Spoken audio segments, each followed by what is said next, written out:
Hello everyone, welcome back to my YouTube channel. इस video में Kautilya GS का Bihar police का प्रैक्टिस सेट नंबर 5 देखेंगे। तो चलिए बिल्कुल भी ना देरी करते हुए इसे भी स्टार्ट करते हैं। फर्स्ट नंबर क्वेश्चन दिया गया है, रेडियोधर्मी पदार्थ का आधा जीवन काल 70 दिन का है। उसी पदार्थ का 1 ग्राम कितने दिन बाद 0.25 ग्राम रह जाएगा? बताइएगा, इसका राइट आंसर क्या हो जाएगा? ऑप्शन नंबर ए 140 दिन। यद्यपि भूपटल में एल्यूमिनियम की मात्रा लोहे से अधिक है, फिर भी एल्यूमिनियम लोहे से महंगा है, क्योंकि देखते होंगे लोहा से महंगा एल्यूमिनियम मिलता है। क्यों ऐसा होता है? एल्यूमिनियम उत्पादन की धात्विक विधियां लोहे की अपेक्षा अधिक खर्चीला है। सर्वाधिक जो भूपटल पर पाया जाता है यह पाया जाता है ऑक्सीजन। कौन सा तत्व सर्वाधिक पाया जाता है? ऑक्सीजन पाया जाता है। उसके बाद अगर पूछा जाए सर्वाधिक अर्धचालक क्या पाया जाता है? सिलिकॉन। और सर्वाधिक धातु क्या पाया जाता है? एल्यूमिनियम। उसके बाद ऑक्सीजन पाया जाता है। ओ सियाल फेंकोना इसका ट्रिक है, ध्यान रखिएगा। और अगर क्वेश्चन रहे कि संपूर्ण पृथ्वी में कौन सा तत्व सर्वाधिक पाया जाता है? संपूर्ण पृथ्वी में सर्वाधिक जो पाया जाता है ले लो ऑक्सीजन सीमा जी, इसका ट्रिक है ले लो ऑक्सीजन सीमा जी। सर्वाधिक जो पाया जाता है लोहा, उसके बाद ऑक्सीजन पाया जाता है, और फिर सिलिकॉन, और उसके बाद मैग्नीशियम। इसका राइट आंसर हो जाएगा ऑप्शन नंबर डी, एल्यूमिनियम उत्पादन की धात्विक विधियां लोहे की अपेक्षा अधिक खर्चीली है। गैसोलीन के नमूने की गुणवत्ता का पता कैसे लगता है? गैसोलीन के नमूने की गुणवत्ता का पता कैसे लगता है? गैसोलीन में होता क्या है? इथाइल अल्कोहल और पेट्रोल C2H5OH। और इसकी गुणवत्ता का पता ऑक्टेन संख्या से लगता है, ऑप्शन नंबर सी, सीटेन संख्या से। डीजल के बारे में, डीजल की गुणवत्ता, निम्नलिखित दशाओं में से किस एक में रासायनिक अपक्रिया नहीं होती है? रासायनिक अपक्रिया नहीं होती है। कोयला वायु में जलता है, यह रासायनिक अपक्रिया का उदाहरण है। सोडियम को जल में डाला जाता है, लोहे को आर्द्र वायु में रखा जाता है। तीनों के तीनों रासायनिक अपक्रिया के उदाहरण है। खाने का नमक वायु के संपर्क में आता है, यह क्या है? भौतिक अपक्रिया का उदाहरण। इसका राइट आंसर ऑप्शन नंबर ए हो जाएगा। नीचे दिए गए कथनों में से कौन सही दिया गया? जल की अस्थायी कठोरता होती है। देखिए यहाँ पे ध्यान दीजिएगा, जल जो होते हैं दो तरह के होते हैं। एक होते हैं, एक क्या होते हैं? मृदु होते हैं, एक होते हैं कठोर। एक मृदु जल होते हैं, सॉफ्ट वाटर होते हैं, और एक कठोर वाटर होते हैं, हार्ड वाटर होते हैं।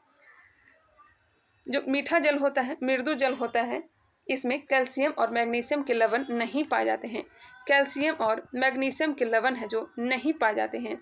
जबकि कठोर वाटर में, हार्ड वाटर में कैल्शियम और मैग्नीशियम के लवण पाए जाते हैं। कैल्शियम और मैग्नीशियम के लवण पाए जाते हैं, ध्यान रखिएगा।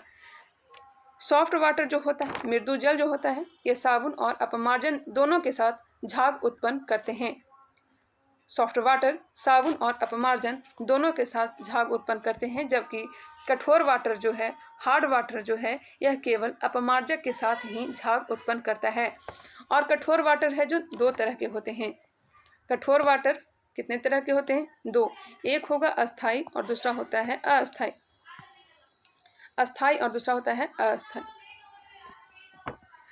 अस्थाई वाटर जो होते हैं इसमें कैल्शियम और मैग्नीशियम के सल्फेट, क्लोराइड और नाइट्रेट होते हैं। वही अस्थाई जल में कैल्शियम मैग्नीशियम के बाइकार्बोनेट होते हैं। अस्थाई जल को दूर करने के लिए क्लार्क विधि का प्रयोग किया जाता है। वही अस्थाई जल को दूर करने के लिए परम्यूटरी विधि का प्रयोग करते हैं। इसका राइट आंसर ऑप्शन क्या हो जाएगा? कैल्शियम की विलय बाइकार्बोनेट की विद्यमानता के कारण। यह गलत है। कैल्शियम की विलय क्लोराइड की विद्यमानता के कारण। जी हाँ, अभी हमने बताया कैल्शियम की विलय क्लोराइड की विद्यमानता के कारण, मैग्नीशियम की विलय सल्फेट की विद्यमानता के कारण। 1 और 3 इसका राइट आंसर है। किसी सरल लोलक की लंबाई 4% बढ़ा दी जाए तो उसका आवर्तकाल कितना होगा? किसी सरल लोलक की लंबाई 4% बढ़ा दी जाए तो उसका आवर्तकाल क्या होगा? इसका फॉर्मूला होता है T = 2 pi under root L/G। Solve करेगा, इसका राइट आंसर जो आएगा ऑप्शन नंबर बी आएगा, 2% बढ़ जाता है। पेट अथवा शरीर के अन्य आंतरिक अंगों के निरीक्षण के लिए प्रयुक्त तकनीक एंडोस्कोपी आधारित है। एंडोस्कोपी पूर्ण आंतरिक परावर्तन पर। आइरिस का क्या काम होता है? आंख का रंग का निर्धारण और आंख में जाने वाले प्रकाश की मात्रा को नियंत्रित करना। किसी चालक के सिरों के बीच विभवांतर उसमें बहने वाली धारा के समानुपाती होता है, यह नियम है। किसी चालक के सिरों के बीच विभवांतर उसमें बहने वाली धारा के समानुपाती होता है।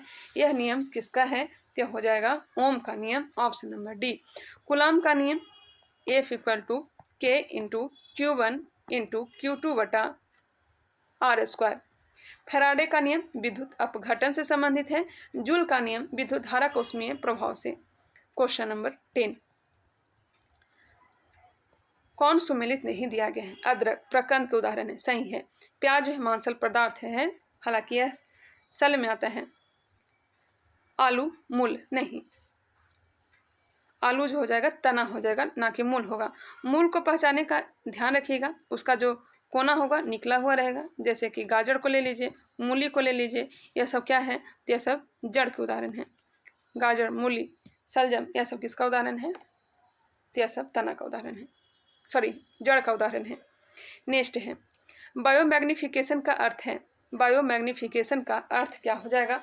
तो इसका अर्थ होगा खाद्य श्रृंखला के अंत तक अजैव निम्नीकरणीय प्रदूषकों के संकेंद्रण में वृद्धि। ऑक्सीकरण वह प्रक्रिया है जिसमें ऑक्सीकरण वह प्रक्रिया है जिसमें ऑक्सीजन का अनुपात बढ़ जाता है, धात्विक तत्व की कमी होती है, संयोजकता बढ़ जाती है। ऑप्शन नंबर डी उपयुक्त सभी होगा।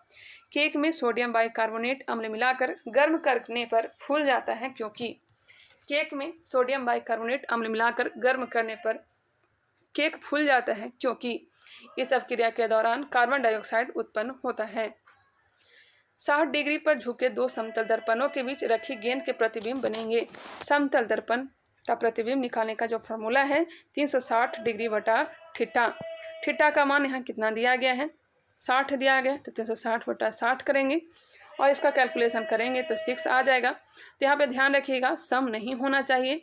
सम अगर आ जाएगा तो 1 को हम माइनस कर देंगे, 1 माइनस कर देंगे तो कितना आंसर आ जाएगा? ऑप्शन नंबर डी हो जाएगा 5। टोटल प्रतिबिंब कितने बनेंगे? 5 बनेंगे। निम्नलिखित में से कौन सा संक्रमण तत्व है? अगर विषम आएगा तो माइनस नहीं करेंगे, ध्यान रखिएगा। अगर सम आता है कैलकुलेशन के बाद तब 1 माइनस कर देंगे। निम्नलिखित में कौन सा संक्रमण तत्व है? लोहा। लोहा जो है संक्रमण तत्व। वेसोप्रेसिन हार्मोन का मुख्य कार्य क्या है? वेसोप्रेसिन का मुख्य कार्य रक्तदाब को नहीं, वृक्क नलिकाओं में जल का पुनरावशोषण, रक्तदाब बढ़ाना एड्रेनल हार्मोन का काम है जिसे लड़ो और उड़ो हार्मोन कहते हैं। निम्नलिखित में से कौन सा रक्त स्कंदन के लिए अनिवार्य है?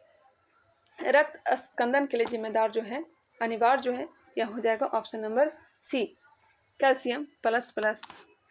किसी सेल का विद्युत वाहक बल, किसी सेल का विद्युत वाहक बल उसके भीतर विभव का वितरण है। ऑप्शन नंबर बी, उसके भीतर विभव का वितरण है।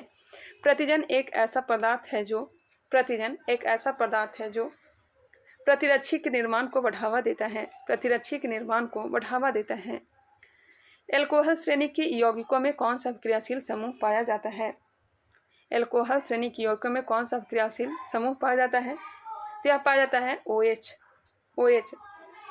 CHO जो है CHO यह एल्डिहाइड ग्रुप, COOH जो है COOH कीटोन ग्रुप और NH2 एमाइड ग्रुप।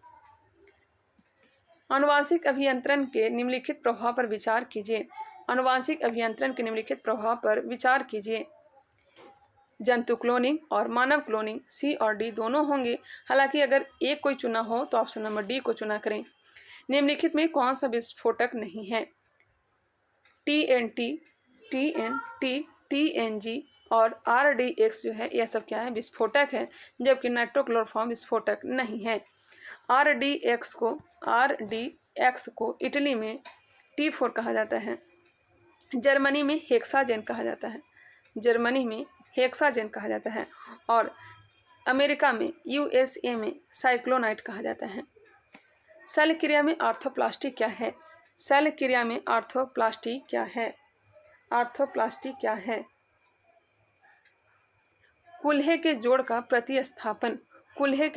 प्रतिस्थापन ओपन हार्ट सर्जरी किसने किया था? डॉक्टर लिहाल ने। निम्नलिखित में से कौन सा युग्म सुमेलित नहीं है? सुमेलित नहीं है? मेसान की खोज हिंडेकी युकावा। पॉजिट्रॉन की खोज C.D. एंडरसन एवं U.F. हेस। सूर्य तथा तारों में ऊर्जा उत्पादन का सिद्धांत H.A. बेथे। पैरा यूरेनियम तत्वों का संश्लेषण एनरिको फर्मी। यह गलत है, ऑप्शन नंबर डी। कौन सी अक्रिय गैस गहरे समुद्र के गोताखोरों द्वारा श्वसन के लिए वायु में उपस्थित नाइट्रोजन के साथ प्रयोग की जाती है? यहाँ पे बात हो रही गहरे समुद्र के गोताखोरों द्वारा श्वसन के लिए वायु उपस्थित नाइट्रोजन के स्थान पर प्रयोग की जाती है। प्रयोग की जाती है हीलियम। अधिक गहराई में ऑक्सीजन के साथ हीलियम और कम गहराई पर ऑक्सीजन के साथ नाइट्रोजन या फिर हाइड्रोजन का प्रयोग करते हैं। Question number 26। एक सूखी सेल में कौन सी ऊर्जा पाई जाती है? एक सूखी सेल में कौन सी ऊर्जा पाई जाती है? तो यह पाया जाएगा शुष्क सेल में रासायनिक ऊर्जा। हाँ, ऑप्शन नंबर सी। रासायनिक ऊर्जा का रूपांतरण विद्युत ऊर्जा में होता है। हैलोजन में सबसे अधिक अभिक्रियाशील है।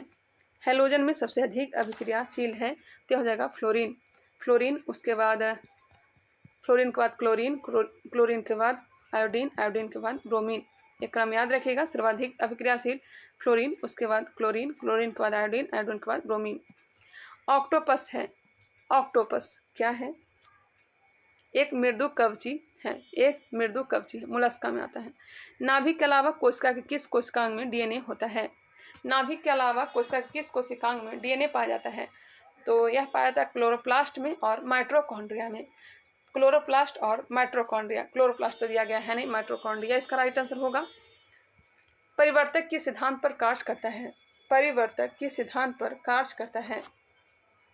बताइएगा, परिवर्तक किस सिद्धांत पर कार्य करेगा? लॉरेंज का नियम नहीं, परिवर्तक किस सिद्धांत पर कार्य करेगा? इसका राइट आंसर होगा ऑप्शन नंबर बी, पारस्परिक प्रेरण। ऑप्शन नंबर बी होगा, option number B. Mahatma Gandhi के निम्नलिखित आंदोलनों को प्रारंभ से सही क्रम में व्यवस्थित कीजिए। देखिए, चंपारण सत्याग्रह जो हुआ था 1917 में हुआ था, सब लोग जानते हैं। अहमदाबाद आंदोलन जो हुआ था यह मार्च में हुआ था, डेट याद रखिएगा 15 मार्च 1918 को।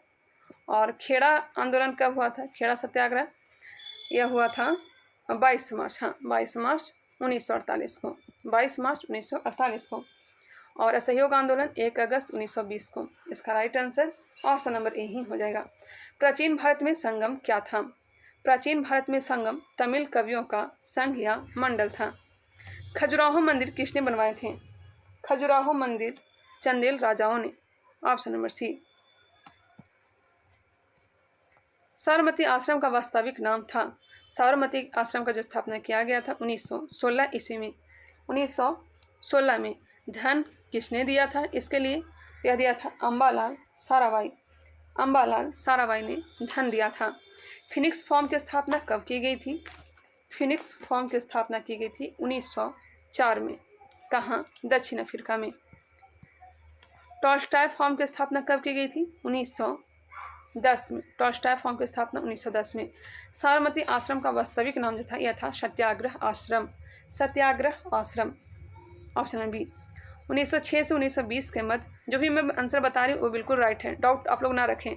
1906 से 1920 के मध्य मोहम्मद अली जिन्ना की भूमिका भारत के स्वतंत्रता संघर्ष में थी।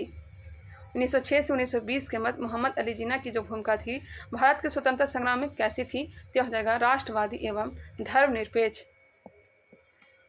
दलित अधिकारों की सुरक्षा के लिए डॉक्टर भीमराव अंबेडकर ने 3 पत्रिकाएं निकाली, निम्नलिखित में से कौन उनमें एक नहीं है?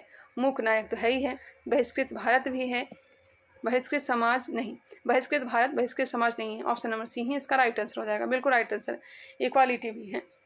ब्रिटिश सरकार ने किस तिथि को भारत को पूर्ण स्वशासन देने की घोषणा की थी? पूर्ण स्वशासन देने की घोषणा इटली के द्वारा की गई थी। कब? 30 जून 1948 को। 30 जून 1948 को इटली घोषणा पत्र 30 जून 1948। माउंटबेटन योजना कब आया था?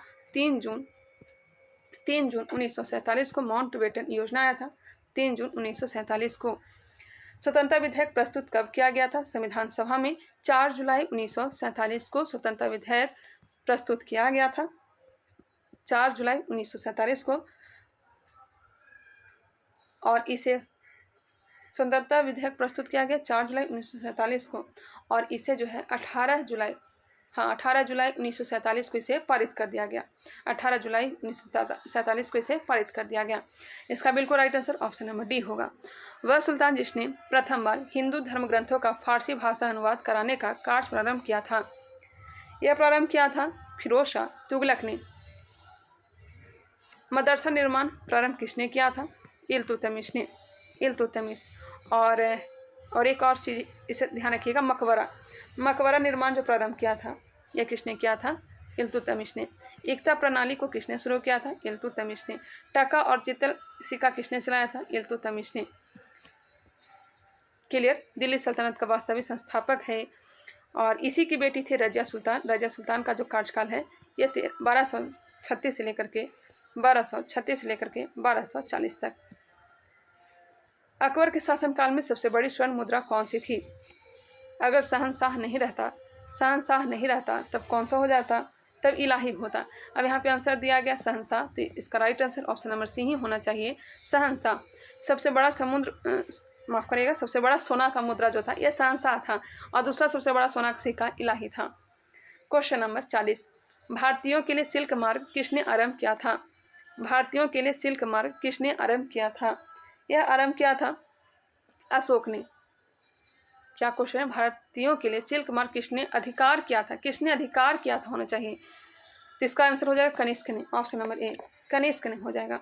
कनिष्क कुषाण वंश का शासक था, तीसरा शासक था। पहला शासक जो था कुडुल कडफिसस, जिसने अपने सिक्के पर नंदीबैल को छपवाया था। दूसरा कुषाण शासक कौन था? भीम कडफिसस, जो अपने सिक्के पर शिव पार्वती और त्रिशूल का चित्र बनवाया था। और तीसरा जो शासक था यह कनिष्क था, जिसने सिल्क मार्ग पर अधिकार कर लिया था। नेक्स्ट है स्वतंत्रता के पश्चात प्रिवी पर्स किससे संबंधित था? प्रिवी पर्स किससे संबंधित था बताइएगा, तो यह संबंधित हो जाएगा पूर्व राजा। भारत में राज्यसभा के सदस्य के लिए 12 सदस्यों का मनोनयन कौन करता है? 12 सदस्यों का मनोनयन कौन करता है? तो यह करता है राष्ट्रपति। भारत के संविधान में अवशिष्ट शक्तियां दी गई है। अवशिष्ट शक्तियां की संख्या निर्धारित नहीं की गई है, हालांकि यह किसके पास है? केंद्र के पास। यह कनाडा से लिया गया है। समवर्ती सूची ऑस्ट्रेलिया से लिया गया है।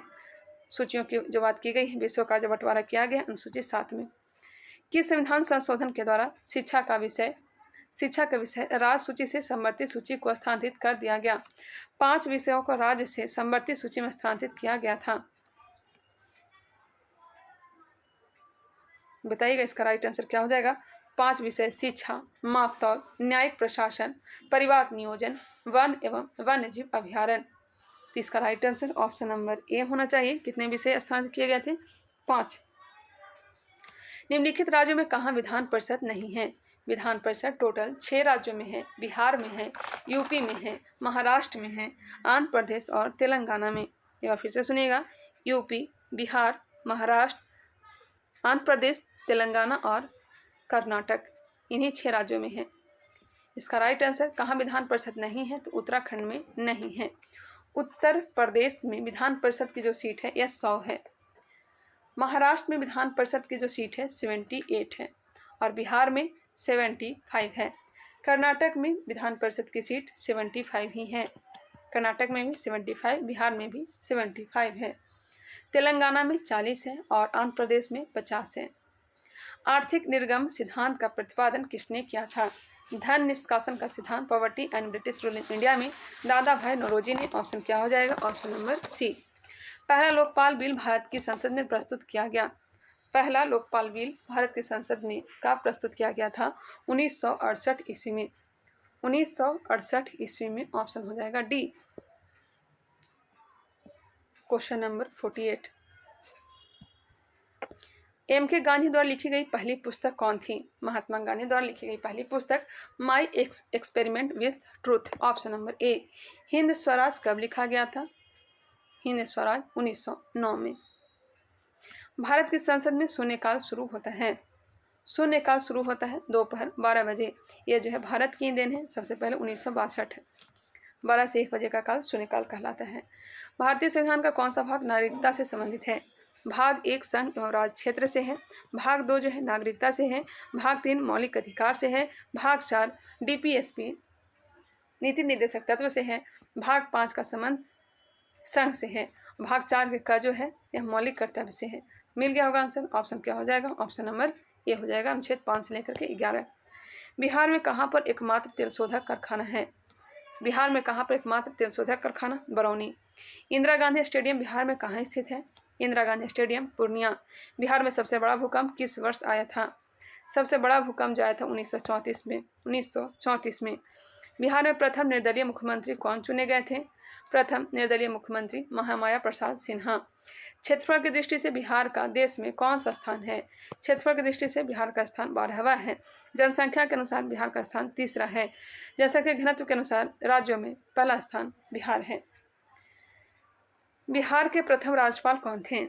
बिहार के प्रथम राज्यपाल जयराम दास दौलतराम, और यह बीपीएससी में क्वेश्चन किया गया है। Question number 57। बिहार राज्य में लोकसभा सदस्यों की संख्या कितनी है? लोकसभा सदस्यों की संख्या कितनी है बिहार में? तो यह है 40, और राज्यसभा में 16। राज्यसभा में 16।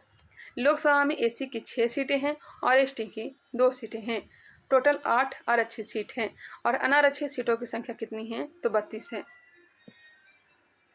देश का सबसे बड़ा पशु मेला किस राज्य में लगता है? सोनपुर मेला बिहार में लगता है। देश के सर्वोच्च अलंकरण भारत रत्न से सम्मानित उस्ताद बिस्मिल्लाह खां बिहार के किस जिले के निवासी थे? बिस्मिल्लाह खां जो कि शहनाई वादक थे, इनका संबंध बक्सर से। बिहार में सर्वप्रथम किस बैंक की स्थापना हुई थी? बिहार में सर्वप्रथम इलाहाबाद बैंक की। अशोक चक्र प्राप्त करने वाला बिहार का पहला व्यक्ति कौन है? अशोक चक्र देना प्रारंभ 1952 से हुआ था। बिहार का पहला व्यक्ति कौन था, यह बताना है। इसका right answer option number B हो जाएगा, रणधीर प्रसाद वर्मा। बिहार में शीतकालीन वर्षा किस कारण होती है? बिहार में शीतकालीन वर्षा किस कारण से होती है? क्या होती है? पश्चिमी विक्षोभ के कारण से। ऑप्शन में तो पश्चिमी विक्षोभ नहीं है, भूमध्य सागर की ओर से आने वाली चक्रवातों से, भूमध्य सागर की ओर से आने वाली पश्चिमी विक्षोभ से। Option number B. Question number 63। 1857 के विद्रोह का एक राष्ट्रीय विद्रोह था। 1857 का विद्रोह एक राष्ट्रीय विद्रोह था क्योंकि इसका स्वरूप राष्ट्रीय था। यह उक्ति किस इतिहासकार की है? यह हो जाएगा अशोक मेहता की। रचना द्वाब किन 2 नदियों के द्वाब के बीच स्थित है? रचना द्वाब यह जो है चिनाब एवं रावी के बीच। क्वेश्चन है, भारत में पश्मीना ऊन किससे प्राप्त होती है? पश्मीना ऊन बकरी से। मॉन्ट्रियल प्रोटोकॉल किसके संरक्षण से संबंधित है? मॉन्ट्रियल प्रोटोकॉल 16 सितंबर 1987 ओजोन परत से। Option number C. लागू कब हुआ था? तो 1 जनवरी 1989 से लागू हुआ था। 1 जनवरी 1989 से लागू किया गया था। क्योटो प्रोटोकॉल 1987 में हुआ था। और एक और याद रखिएगा, जलवायु से संबंधित है। जलवायु परिवर्तन 1992 रियो डी जेनेरो में हुआ था। विश्व ओजोन दिवस कब मनाया जाता है? विश्व ओजोन दिवस अभी हमने बताया 16 सितंबर। मुख्य कारक जो किसी क्षेत्र की जलवायु को निर्धारित करता है वह है मुख्य कारक जो किसी क्षेत्र की जलवायु को निर्धारित करता है वह हो जाएगा अक्षांश। ऑप्शन नंबर ए। नई दिल्ली का अंबेडकर स्टेडियम किस खेल के लिए है? अंबेडकर स्टेडियम जो है यह फुटबॉल के लिए है। यक्षगान किस राज्य का नृत्य गान है? यक्षगान जो है कर्नाटक का। कहाँ का है? कर्नाटक का है। Option number D. यक्षगान कहाँ का है? तो कर्नाटक का है। Question number 71। हाल ही में इंडियन मेंस हॉकी टीम के कोच कौन बने हैं? हाल ही में इंडियन मेंस हॉकी टीम के कोच कौन बने हैं? क्या बने हैं? क्रेग। हाल ही में किसी सशस्त्र सीमा बल का महानिदेशक नियुक्त किया गया है? रश्मि शुक्ला। हाल ही में किसने नासा के क्रू 6 मिशन को लॉन्च किया है? Space x. हाल ही में किस राज्य के 3 जिलों में सोने की खानें मिली है? 3 जिलों में सोने की खान मिली है उड़ीसा। हाल ही में बान थुओंग किस देश के नए राष्ट्रपति बने हैं? बान थुओंग वियतनाम के। लोकप्रिय शब्द में कौन सा समास है? लोकप्रिय तत्पुरुष। शुभागमन में कौन सी संधि है? शुभागमन में कौन सी संधि है? दीर्घ संधि। दुशासन शब्द का संधि विच्छेद होगा। दुशासन शब्द का संधि विच्छेद। Option number C. दुह प्लस शासन। अंबर पनघट में डूबो रही ताराघट उषा नागरी में कौन सा अलंकार है? इसमें कौन सा अलंकार है? रूपक अलंकार। Option number B. Question number 80। निम्नलिखित में किस शब्द में बी उपसर्ग नहीं है? निम्नलिखित में से किस शब्द में बी उपसर्ग नहीं है? उपसर्ग शब्दों के आगे लगता है, किसमें नहीं है, विटप। निम्नलिखित में सु उपसर्ग से निर्मित शब्द है, सु उपसर्ग से निर्मित शब्द कौन सा हो जाएगा, सुरक्षा। निम्नलिखित में से कौन सा शब्द एक प्रत्यय से बना है, एक प्रत्यय से बना हुआ है, दैनिक, ऑप्शन नंबर सी। किस शब्द में अंक प्रत्यय अक प्रत्यय नहीं है, अक प्रत्यय नहीं है, सड़क। निज भाषा उन्नति आहे, सब उन्नति के मूल यह प्रसिद्ध उक्ति किसकी है, यह हो जाएगा भारतेंदु हरिश्चंद्र का। किस काल को हिंदी साहित्य का स्वर्ण युग कहा जाता है, हिंदी साहित्य का स्वर्ण युग भक्ति काल। 86 का आंसर हो जाएगा ऑप्शन नंबर बी, आप लोग मिला लेंगे। 87 ऑप्शन नंबर बी, 87 का बी होगा। 88 नंबर प्रश्न, इसका right answer option number B. 89 का भी बी होगा। 90 नंबर प्रश्न, 90 का आंसर हो जाएगा option number D. 91 option number C. 92 का भी होगा ऑप्शन नंबर सी। 93 का भी सी ही होगा। 93 नंबर, इसका भी सी होगा। 94 ऑप्शन नंबर ए हो जाएगा, 94 का ए। 95 ऑप्शन नंबर बी, 95 का बी। 96 का ऑप्शन नंबर सी होगा, 96 का सी। 97 का भी सी होगा। 98 का डी हो जाएगा। 99 ऑप्शन नंबर ए। और लास्ट प्रश्न है, इसका राइट आंसर हो जाएगा ऑप्शन नंबर डी। यह वीडियो आप लोगों को कैसा लगा कमेंट करके बताइएगा। अगर पसंद आए तो इसे लाइक करिएगा। अभी तक हमारे चैनल को सब्सक्राइब नहीं किया तो कर लीजिए। मिलते हैं नेक्स्ट वीडियो में, तब तक के लिए धन्यवाद।